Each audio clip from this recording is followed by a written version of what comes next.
Escuchamos para guardar en la cabeza y en el corazón la información en la voz de sus protagonistas. Momento de entrevista en la Che Comunitaria. La información en la voz de sus protagonistas. Esa medida sindical se realiza en el marco de una serie de demandas que le estamos planteando al gobierno provincial, algunas de carácter muy urgente, otras de ya vieja data, y que tienen que ver en cómo se ha complejizado, ¿no?, la situación de los trabajadoras de la educación y de la escuela pública en la provincia de Neuquén, en una situación que no nos hace ajenos al resto de la problemática que atraviesa la comunidad por el marco de la pandemia, pero que especialmente hay una carga muy fuerte sobre lo que es educación de parte del gobierno provincial, con distintas decisiones, ¿no? Por una cosa, por ejemplo, les adeudan a los compañeros y compañeras de la ruralidad, muchos de ellos así de la zona de Junín de los Andes, la movilidad de los meses de enero, febrero y marzo, aún no pagada, ¿no?, y reclamada insistentemente por la organización sindical, porque de hecho es una conquista del sindicato del año pasado. Pues nos ha costado muchísimo que se ponga en funcionamiento el proceso de cobertura de cargos y de horas cátedra que estaban vacantes previo al inicio de la cuarentena en sus distintas etapas allá por el 16 de marzo. Cargos y horas que eran necesarios tener para que nuestros estudiantes tengan garantizado su derecho a la educación y obviamente cientos de docentes tengan el derecho también al trabajo. Esto, después de un gran conflicto, pudimos resolverlo o empezar a resolverlo recién casi finalizada la primera parte del año. Y ahí estamos todavía discutiendo algunas situaciones en el nivel superior, hay horas que estamos demandando y que aún no se cubren. Digamos, lo más general y de mayor impacto ha sido, en todo caso, la decisión del gobierno de desdoblar el pago de los aguinaldos. De hecho, todavía no se ha cobrado el aguinaldo en la provincia de Neuquén en su completo, se ha pagado un 35%. Por el reclamo de la organización pudieron cobrar compañeros y compañeras que tenían los salarios más bajos, pero el 70% de la planta de la administración pública provincial, docentes, trabajadores de salud, el resto de la administración pública, incluidos los trabajadores de la justicia, recién hemos cobrado el 35% de nuestros aguinaldos y vamos a cobrar el resto recién a fines de agosto y a fines de septiembre. Y la frutilla del postre de todo esto es el anuncio del gobernador de la semana pasada de que pagan el sueldo recién el 12 y 13 a los docentes, el 14 hay algún sector de la administración pública que va a estar cobrando sus saberes, con lo cual, bueno, hay un incumplimiento flagrante, ¿no?, de la legislación vigente en términos de cuáles son los tiempos para pagar. Entonces, bueno, en función de eso, desde ATEM venimos realizando distintas medidas y la de ayer fue una medida muy importante, de gran impacto provincial, se hizo en casi todas las localidades de la provincia y ahora, en un ratito más, estamos acá frente al Tribunal Superior de Justicia para hacer una presentación donde entendemos que el tribunal debe actuar para intimar a nuestras patronales a cumplir y pagar en plazos legales los salarios.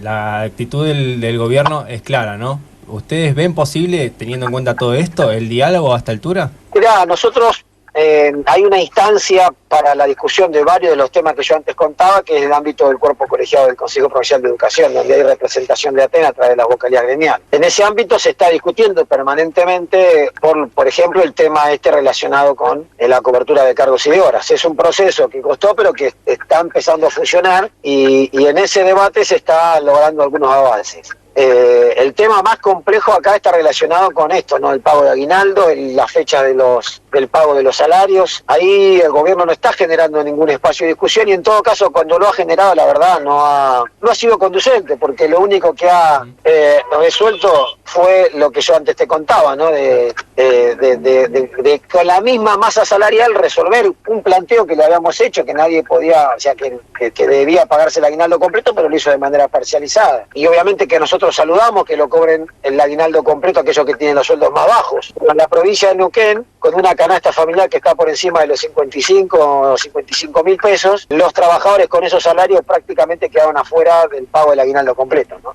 Por lo tanto, la verdad que lo que vemos nosotros es que hay una suerte de aprovechamiento del gobierno provincial de esta situación de pandemia que impide que se puedan expresar masivamente estas demandas e intenta filtrar algún ajuste sobre lo que tiene que ver con derechos que le corresponden a los trabajadores y a las trabajadoras. Y con una agravante, porque esto también hay que plantearlo. Cuando el gobernador la semana pasada anunciaba un plan para reactivar el comercio, la verdad que resulta absolutamente contradictorio. El comercio en la provincia de Neuquén se activa si hay dinero para consumir. Sí. Y el dinero para consumir proviene en gran medida, y sobre todo en las localidades más alejadas de la confluencia, de lo que pueden gastar los trabajadores y las trabajadoras estatales. Cuando ellos no disponen de los aguinaldos, cuando no se dispone de los sueldos en tiempo y forma, eso impacta directamente en la actividad económica de toda la provincia. Por eso realmente resulta contradictorio, ¿no?, todos estos planteos que hace el gobernador, y sobre todo cuando tenemos información de que los recursos para pagar en tiempo y forma los sueldos de este mes estaban. Y ahí es que se hace casi incomprensible que se tome esta actitud que golpea, insisto, no solamente a quienes tienen el derecho de cobrarlo en tiempo y forma, sino a toda la economía de la provincia, ¿no? Totalmente. Marcelo, teniendo en cuenta absolutamente todo esto y también en el marco de la pandemia, ¿ustedes ven posible el comienzo de las clases presenciales? Nosotros lo vemos con mucha dificultad eso, ¿no? Porque para garantizar ese tiempo de vuelta que nosotros lo esperamos, que nos parece que es lo que todos deseamos que pase, ¿no?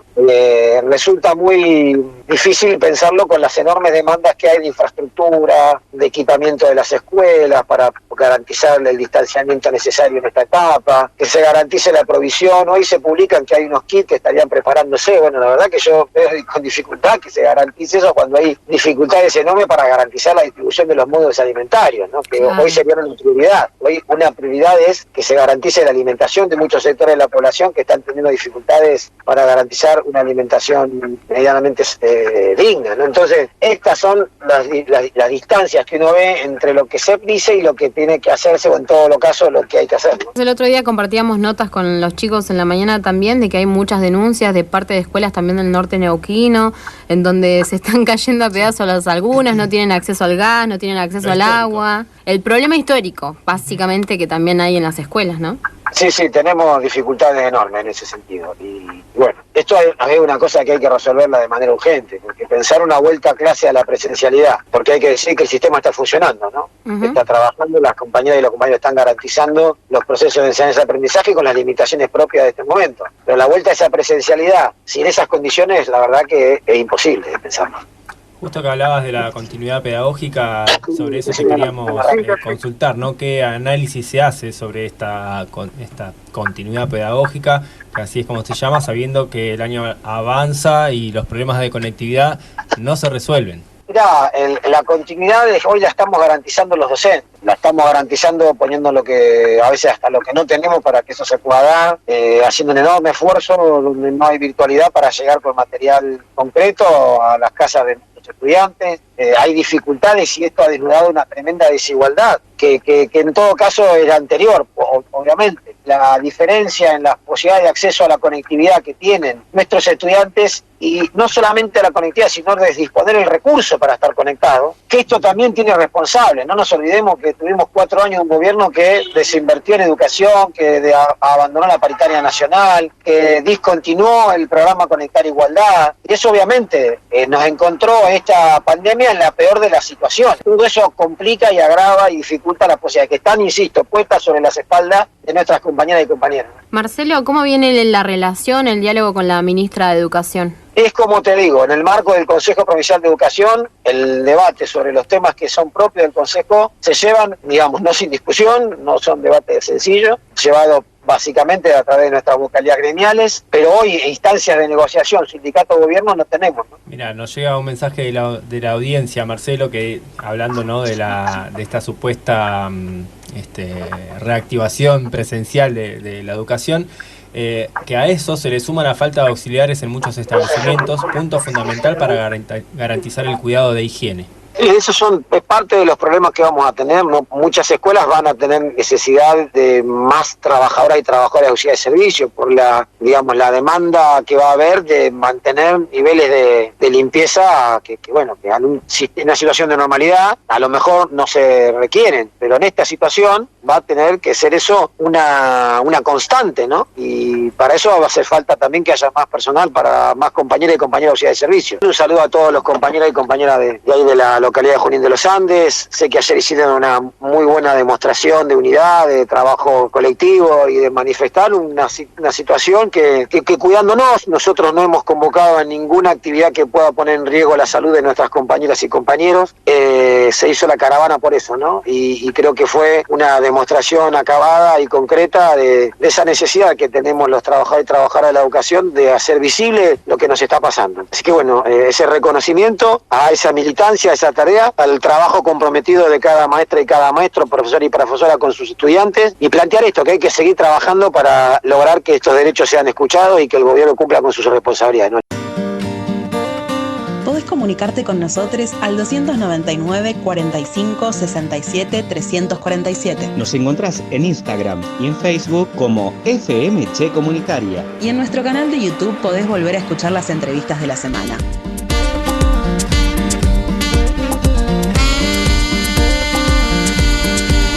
Hasta que andar informades se nos haga costumbre.